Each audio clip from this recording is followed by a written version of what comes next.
Yep, that's me. And if you're wondering how did I get here, well, I have no fucking idea.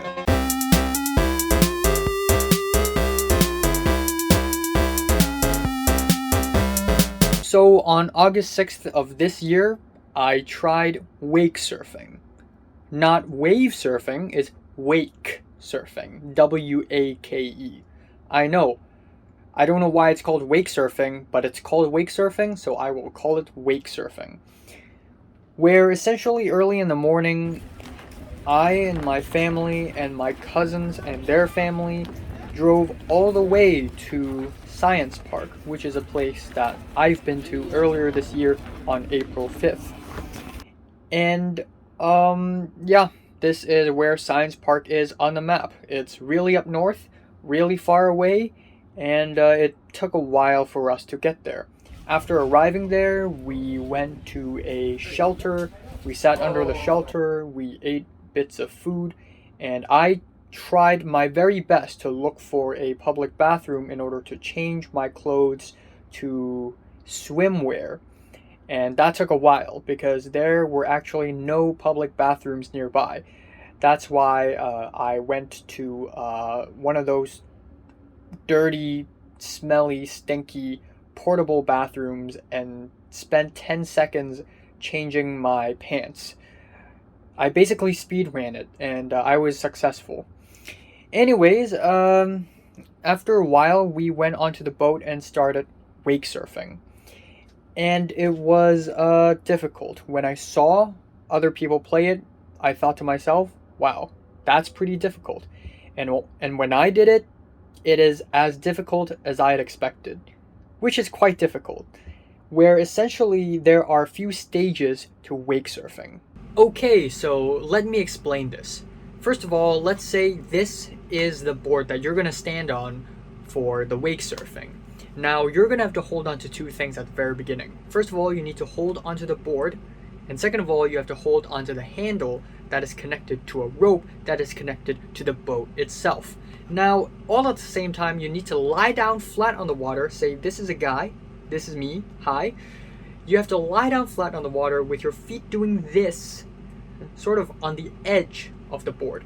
Now, once the boat moves, you need to let go of the handle. That is stage one.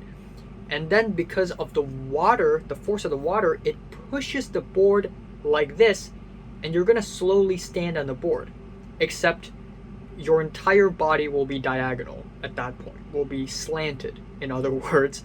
So you're going to have to use your entire upper body strength to bend your knees while trying to balance it and stand on both feet at the same time while there were waves in front of you. So it's going to be very shaky, and there's also a lot of water resistance, so you're going to have to balance not only left and right but also front and back. And then afterwards, I failed, basically. At this stage, you have to kind of stand up a little bit. At this point, I failed. But if you want to continue playing it, you do this, and you bend one side and then twist it so that the board goes from horizontal to vertical, parallel to the waves, and then you move forward on your own without the boat's help. Yeah, it's complicated. Yeah, it takes a lot of strength. And yeah, my my arms and my back were basically fucking broken after playing this shit. Oh, lucky, yes, sir. Yes, sir. Yes, sir, ski. Yes. Yeah! Yes! Oh, yeah! Yeah. Oh. Yeah. Tinggi. Hey, yeah. Hey, yeah. Oh, yeah. Oh, yes, sir. Yeah, okay. Oh, lucky, y'all.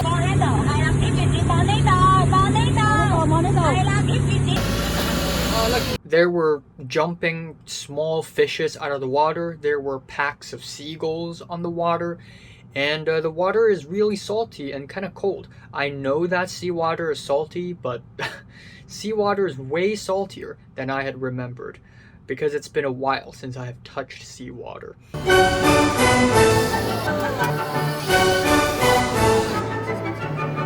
But afterwards, we went back up shore, and unbeknownst to us, we were all sunburnt, because even though it doesn't seem shiny, the UV were still there, and we were all pretty heavily sunburnt afterwards.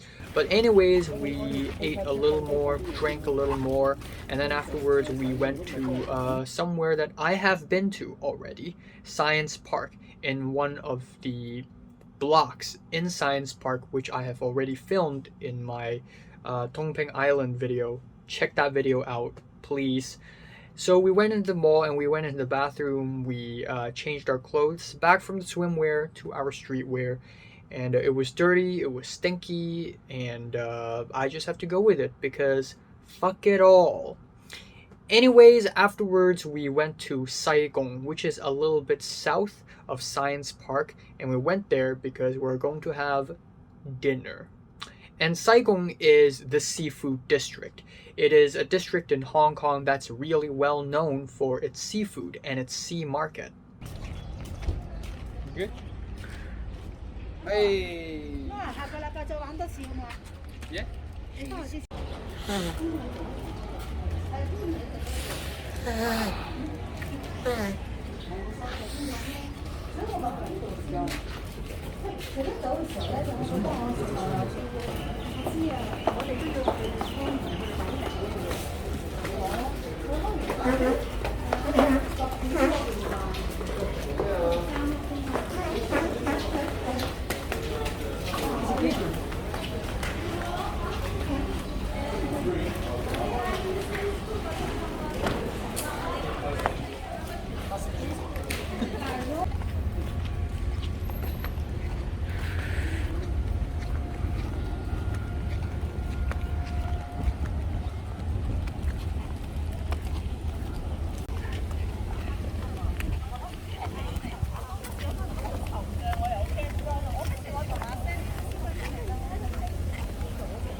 Welcome to Saigon.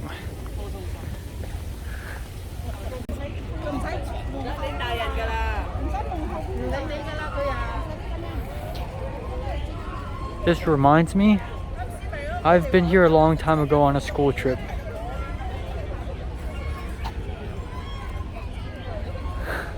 Oh,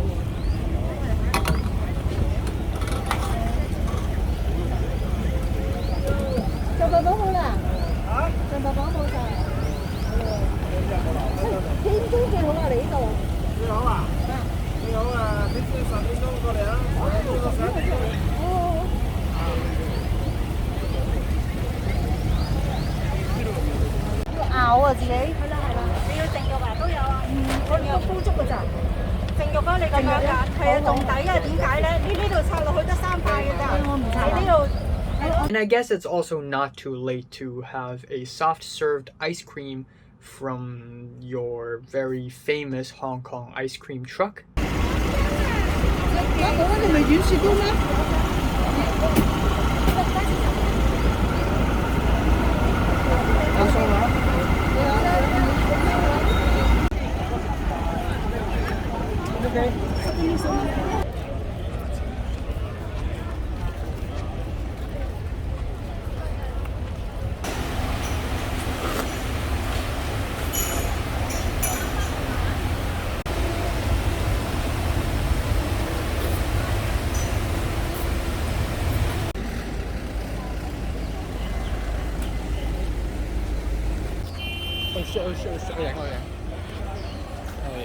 Yeah.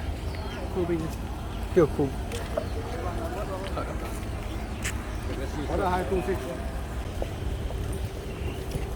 Instead of having lions at the gate, we got dolphins because we're right by the sea. Finally, we have arrived at the very famous seafood restaurant in Saigon, and that is Lok Fok. And here is all the stuff we ate. First of all, deep fried tofu with salt and black pepper. That's tasty. And then afterwards we have crispy chicken with dried, fried bits of garlic on top. Afterwards we have a really nice carrot seafood soup.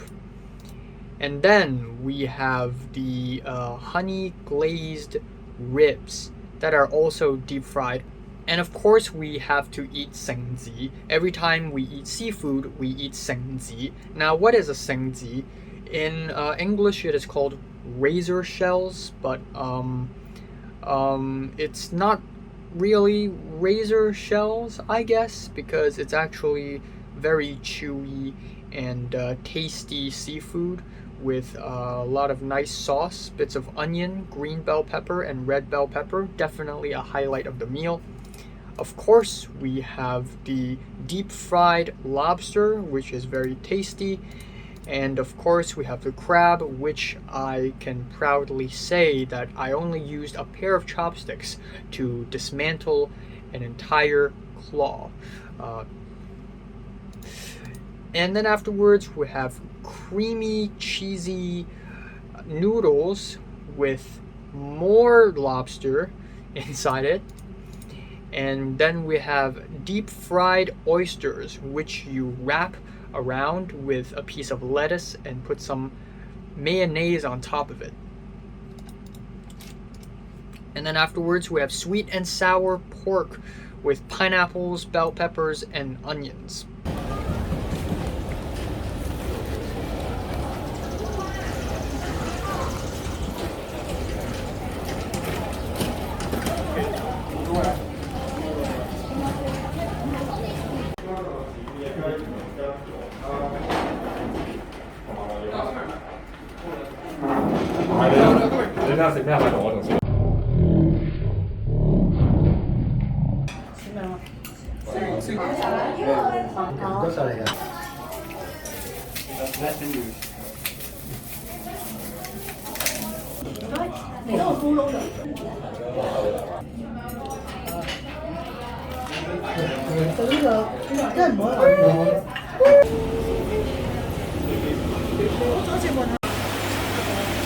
好大隻咧！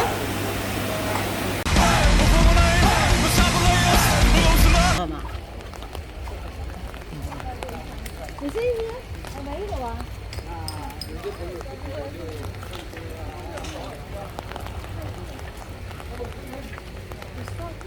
At the end of the day, I was tired, I was beat, I was very full, and I'm totally ready to go home, take a shower, and just sleep for 25 hours. But right before I go home, my cousin had an immaculate idea to basically purchase a movie ticket in the cinema because he wants to watch The Suicide Squad. And that's kind of funny because on the next day when we went to the same cinema to watch The Suicide Squad, we were denied. Well, I wasn't denied, but he was denied entry, and so was my brother, denied entry because they were not 18 years old yet. So we had to change that movie ticket to old, and we had to watch it a couple days later. Therefore, I actually reviewed old before The Suicide Squad. But anyways, before we entered the cinema, we went to this weird little residential place in Tai Koo, which is really near my home district. So here's this weird thing.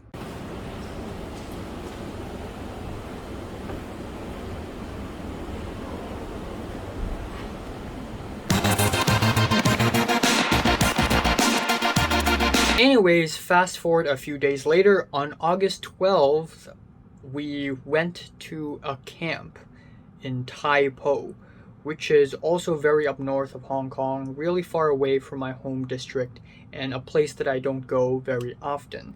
Essentially, my mom's company is holding an event where my mom and my aunt and all of their colleagues are going to stay overnight at this newly built camp in Tai Po.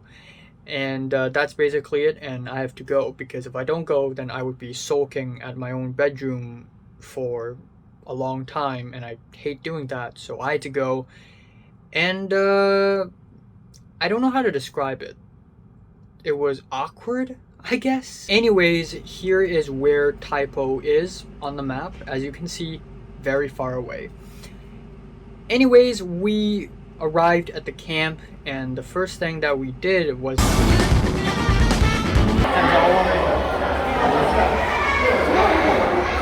not to go to our rooms, but to just stand around, do nothing, and throw around a football, throw around an olive-shaped ball, and just do nothing about it, which is very cringy and very boring. We were so bored that the next thing we did was to explore around, walk around and look around the camp. It's got some really nice views and some really staircase-looking staircases.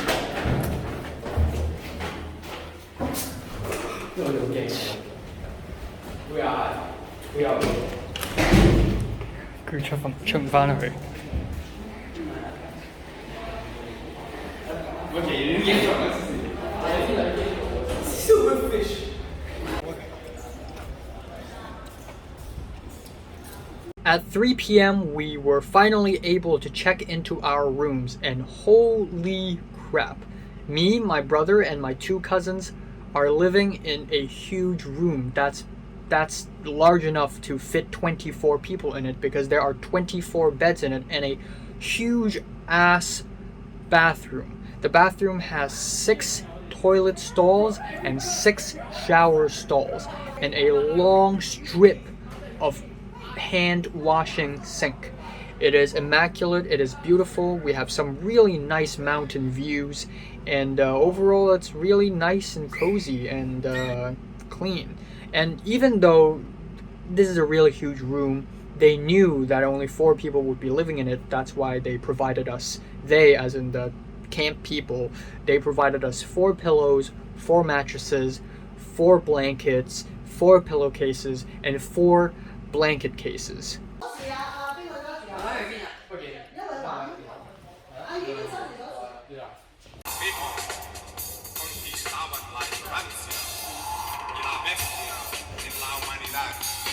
Next thing on the agenda, rock climbing.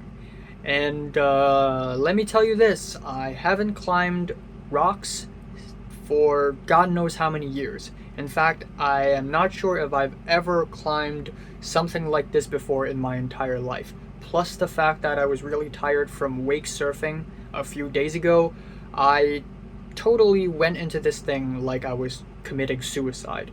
But anyways, who cares? This is probably the only chance in my entire life. So you know what? I decided to climb the rock with my elder cousin. Now, a lot of people in my mom's company also climbed the rope and the rocks. So we were not the only twos. But essentially, I went to the blue line, which is on the right, and no, that's the left. I went to the blue line, which is the left, and my elder cousin went to the yellow line, that is the right. And yellow line has always been easier than the blue line. So don't call me weak, okay? Don't call me weak, okay? Don't do it. Anyways,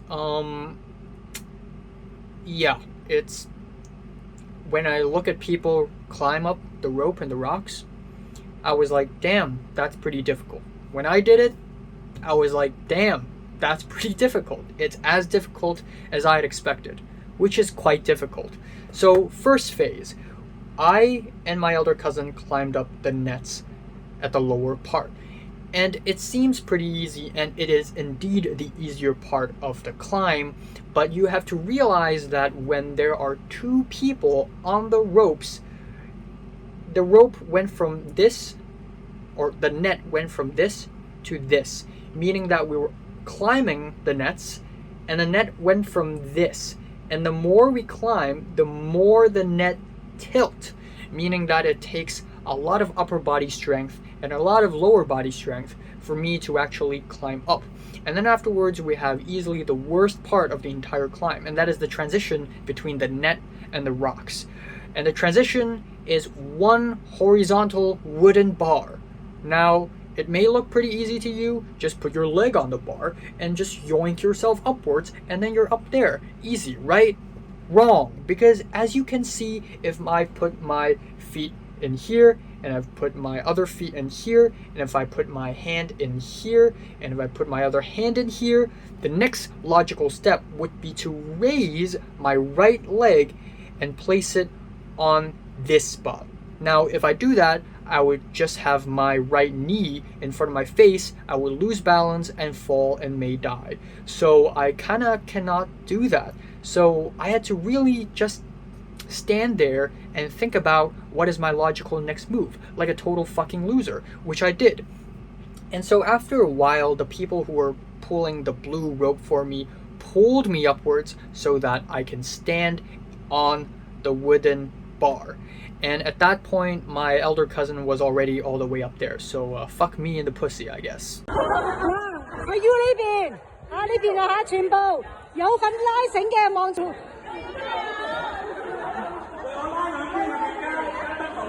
冇啊，我呢邊唔使。After the wooden bar, everything that's left are the rocks, the hanging rocks. And it is a feet here, a feet there, a hand here, a hand there, a feet here, a feet there, a hand here, and a hand there. Except in this string of rocks, there are actually 5 rocks. 2 larger rocks sandwiching 3 smaller rocks. And the first rock that I have to go through is rather long, so is the last rock. This is why the first and last rocks are the hardest one, while the 3 smaller rocks in the middle are the easier ones. Essentially, the blue line is more difficult, and look here. If I put my feet on this rock, and I put my left feet on this rock, I may fail, because my left feet rock is rather unstable. It looks kind of bold and shiny. I may slip and fall and choke and die. And then, for my arms, it's a little bit easier because essentially I can put my arms on top of the rock like I'm hugging someone small. So if I do that, I can yoink myself upwards, put my right feet here, put my left feet here, and then stand on top of the first long rock. Afterwards, we have 3 small rocks, and this bit is the easiest bit, where I just have to put my feet here, feet there, hand here, hand there, and then feet here, feet there, hand here, hand there, and then feet here, feet there, hand. Oh shit! Where the fuck should I put my hand on? You see, not only are the rocks hanging, and not only am I very high from the ground, thank God I'm not afraid of heights, but also the rocks are kind of rotating side by side just a little bit. Plus I have sweaty hands at that point, so God, what the fuck should I do? And of course, on top of that, my right toe was hurting at the time. So I was literally using a few sections of these fingers right here, as well as right here, and a few sections of my toes in order to support my entire body weight. And I managed to survive.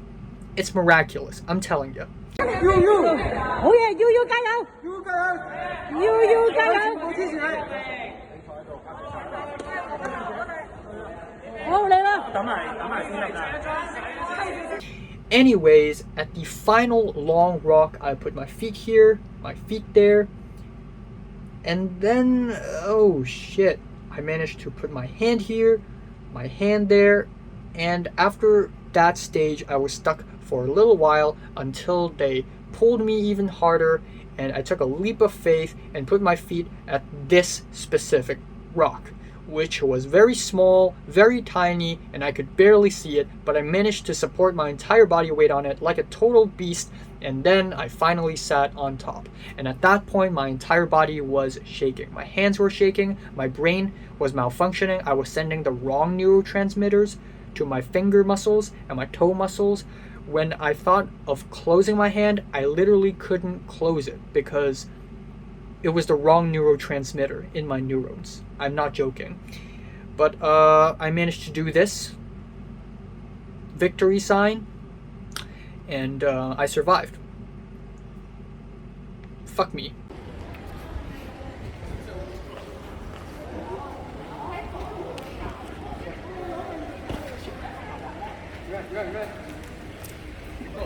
Afterwards, we went to Tai Mei Tuk, which is a town a little bit westward of Tai Po, and we went there just to have a nice barbecue dinner.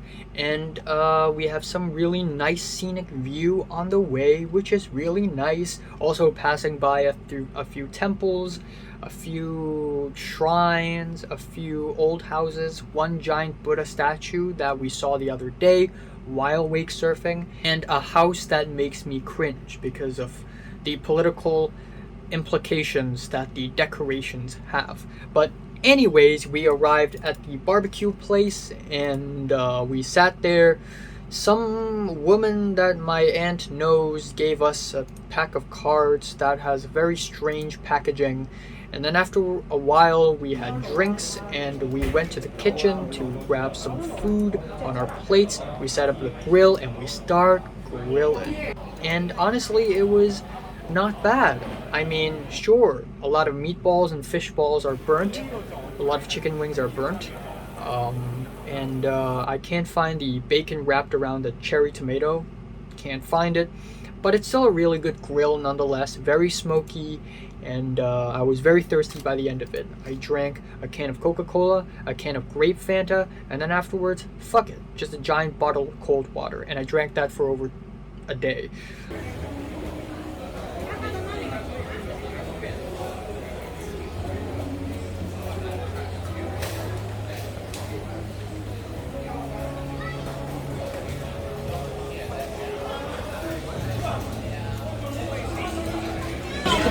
No. Are you sure? Medium rare.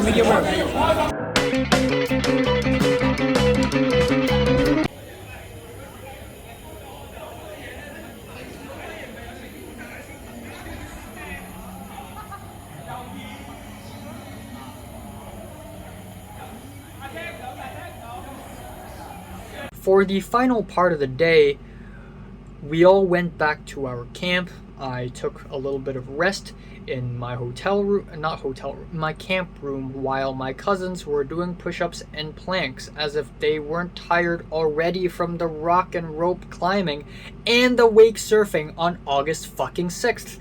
But I did some planking as well, which is difficult, as expected. And then at around 10:30 p.m., the other camp room decided to hold a huge party where all of my mom, colleagues, and my mom and my aunt went there and drink and laugh about. I and my cousins and my brother also went to the party room and just sat there like four losers. We were playing Cha At Tai Po, which is a Hong Kong card game where essentially 2 is the largest number, and there are a bunch of other rules. I don't want to explain it here now because I'm going to look like a loser if I do so. But anyways, we were just sitting there like four losers and it was really annoying. At one point, one of my aunt's colleagues, at that point everybody's fucking piss drunk. One of my aunt's colleagues basically cornered my aunt to a corner. At that point, my younger cousin saw it and got really angry, and he was like, "What the fuck, bro? What the fuck, man? What's your problem, mate?" And yes, he has an African British accent. But yeah, after that point, we left the room while my younger cousin was really pissed. And at that point, I realized that I didn't bring my toothbrush with me, nor toothpaste, and I didn't bring my slippers with me. So I and my two cousins went back to the other room and tried to ask our moms where are our stuff, and my cousin had to ask his mom too. But we have an ulterior motive, and of course that is to check on the guy who cornered my aunt. We called him Gappy because he wore a Gap shirt.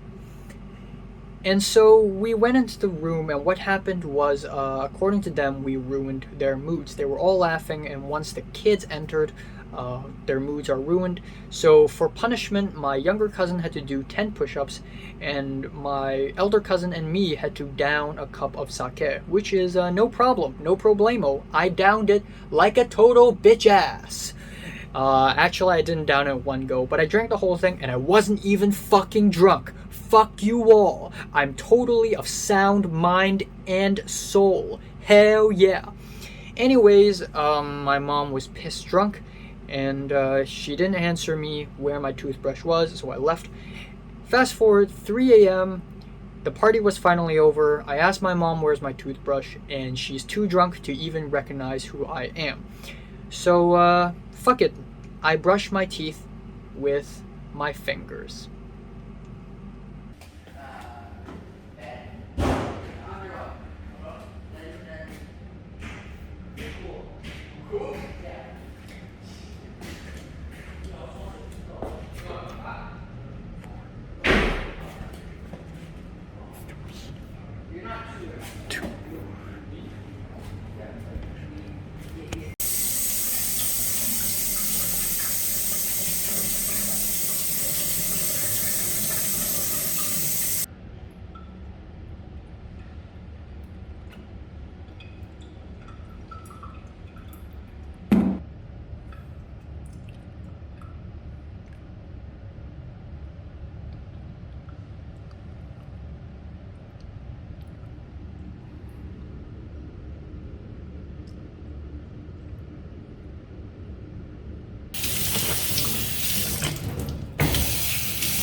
Next morning, August 13th, we woke up after a really mediocre sleep. I swear to God, I woke up like 6 times in the morning.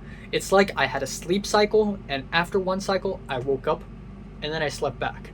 It was quite tumultuous. Anyways, after a cup noodle breakfast, we all checked out of the camp, and we went to a nearby restaurant, also in Tai Po, and had yum cha. And what yum cha is basically eating in a Chinese restaurant, usually breakfast or lunch, usually comprises a lot of dim sum, a lot of noodles and rice, and of course yum cha literally means drinking tea, so we drank tea. Usually we'd go for po yi cha, po lei cha. But for some reason the waiter gave us tiet gun yum, which is a little bit more bitter than po lei cha.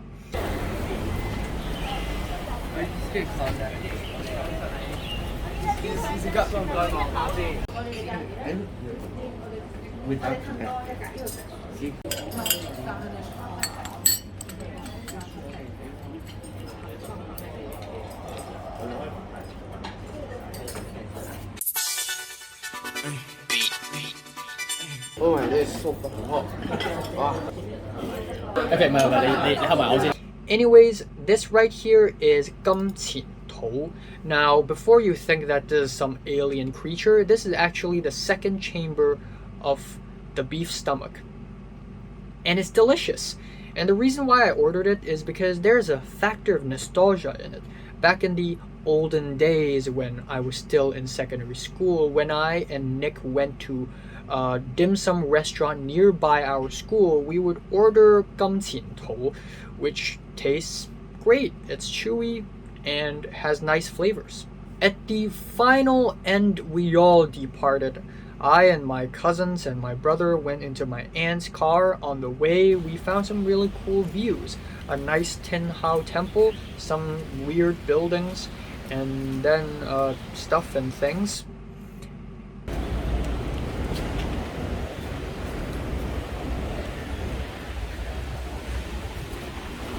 We don't do photography.